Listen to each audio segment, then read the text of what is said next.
I have a great deal of respect and admiration for artists who push their craft to its fullest potential. And when it comes to monster designs, makeup effects, and the magic of filmmaking, there's one artist in my opinion that stands head and shoulders above the rest, and that is Guillermo del Toro, who over the last 2 decades has spent his career crafting some of the most memorable, inventive, and awe-inspiring creatures of contemporary cinema. And that's a difficult thing to accomplish in an era where technology has made anything possible, and therefore almost nothing special. So, what does it take to make a great, memorable movie monster in this day and age? And why are Guillermo del Toro's creatures so iconic? Well, for one thing, they change. Almost all of the best movie monsters go through some sort of visual metamorphosis over the duration of their screen time. The xenomorph evolves through its life cycle, the predator reveals its mandibles and sunken eyes, and the thing is a shapeshifter, so we get a wide variety of grotesque horrors. Del Toro says that if a monster stays the same throughout the film, then there's no sense of drama in the image. So you'll see with a lot of his designs he usually incorporates some sort of creative transformation. The fawn, for example, de-ages over time. Starting from a state of decay, he gets healthier as the film progresses. The amphibian man reveals his bioluminescent glow, the reapers split their jaw to expose an umbrella of fangs and tentacles, and the pale man embeds his eyes in the palms of his hands, with his fingertips resembling freaky black eyelashes. Watching something change can tell you a lot about how it works, and maybe reveal a bit about its origins. Del Toro says that, like a piece of art, a glance at the monster should tell you its story, its purpose, and what it represents, but the design also has to be of a piece with all the other elements in the picture. So a design doesn't just end with the creature itself. The entire world of the film needs to be an ecosystem to support it. Del Toro is a visual storyteller first and foremost. His creatures don't have much history or dialogue, and most of them have a pretty limited amount of screen time. But they leave such a lasting impression because every facet of the filmmaking is being used to bolster that central element. If we take a look at The Devil's Backbone, you can see how the production design is used to complement the creature design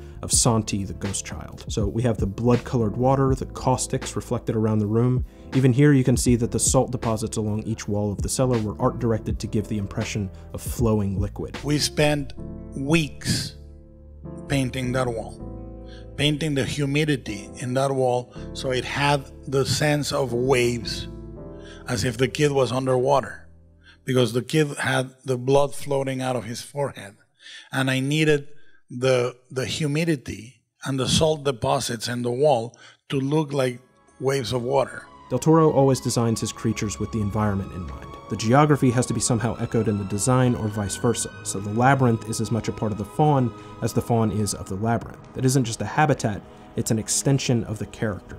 So much so that before we're even introduced to the fawn, he is literally a part of the set. And that symbiotic relationship between the creature and the environment in these films is what makes them feel like they exist beyond just the frames in which they appear. It makes them feel alive. When there's a creature or a fantasy element involved, imagine that you have a bullseye.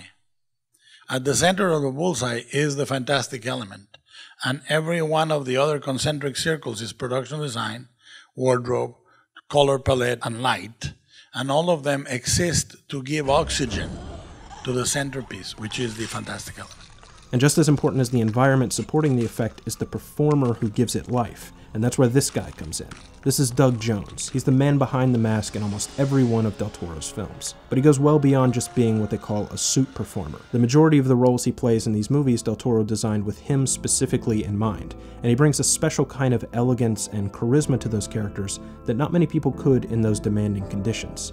Blind, on stilts, and 50 pounds of prosthetics reading his lines phonetically in a language he doesn't speak, that's a damn good performer. ¿Por qué había de mentiros un pobre fauno como yo? And his unique physique helps solve one of the biggest issues creature designers have, which is the prosthetics building up the mass. The key to a convincing makeup effect is in reduction, not excess. And Doug Jones, being about 6'3" and only 140 pounds, keeps the costumes from building up and looking stiff. So the amphibian man can be slim and muscular and completely mobile, but you can still see the many visible layers that make up his flesh. And not everything can be achieved through physical makeup and hard work alone. Fish eyes blinking, impossibly positioned or malnourished legs, that's where the visual effects come in. Del Toro is a champion of practical effects, but he knows when to augment them digitally when necessary. But the operative word here is augment, not replace. Del Toro understands the importance of having something practical there for the actors to play off of. They don't have to guess an eyeline or mime a physical interaction because there's a living, breathing creature on set.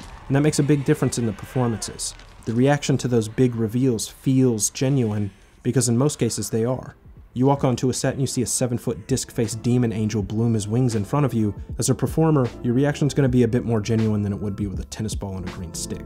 Del Toro's monsters resonate with people because they feel alive, and they feel alive because they are. But their significance is in more than just their presence. It's what they represent. Del Toro often jests about eye candy versus eye protein. He says that eye candy is something you eat visually but is superfluous to the storytelling. Eye protein is something beautiful and technically complex, but it tells the story. Like Frankenstein and Godzilla, the monster should serve a more symbolic function to illuminate the human condition. And I think that's the core of the success of these creatures. They're technical marvels that are sometimes gorgeous and sometimes gruesome, but they all have heart and purpose, and there's a lot more to them than meets the eye. Whether it's a stitched-up corpse in a backward suit or a pale-faced child with cracked porcelain skin, the story is all right there, spelled out in the design. So you want to know the secret to an iconic movie monster? Then look closely and see what they have to say.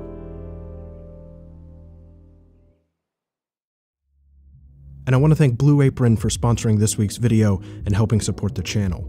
With Blue Apron, you can create delicious gourmet recipes delivered right to your doorstep in exactly the right proportions, which means no trips to the grocery store and no waste from unused ingredients. And their large variety of dishes can all be prepared in 40 minutes or less with fresh, locally sourced ingredients along with step-by-step instructions that makes cooking quick and easier than ever in both 2-person and family-sized options. And with no commitment, you can skip or cancel the service at any time, and shipping is always free. So if you want to try out some great new cuisines and help out this channel in the process, the first 50 people to use the link in the description below will get $50 off your first 2 weeks of meals when you sign up. So check out Blue Apron as soon as you can, bring some excitement into your kitchen, and experience a better way to cook.